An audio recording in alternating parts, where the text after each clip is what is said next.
Само надежи дека нема да се случи никаква осуда за најавите за затворање на Центарот за македонски јазик во Грција. Премиерот Ковачевски ги остави на цедило македонците во Грција и се огради од случајот, порачувајќи дека не можел да коментира судски процеси во друга држава. Таму се отвори Центар за македонски јазик, меѓутоа, како што и самите кажувате, има одредена судска постапка. Ние не можеме да коментираме судски постапки во друга држава, исто како што други држави не можат да коментираат судски постапки кај нас.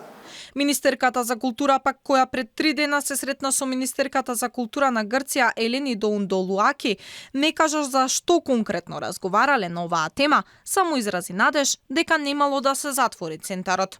Разговаравме за обновување и продолжување на договорот за соработка во рамките на културата и се разбира дека исто во однос на прашањето што го поставивте, јас не би сакала да зборувам пред време, но се надевам дека нема да се случи она што се бара. И додека премиерот тврди дека сме имале договор кој се почитувал од двете страни, алудирајќи на Преспанскиот, и во овој случај можеме да видиме дека насмевките од Преспани се удрија од глава.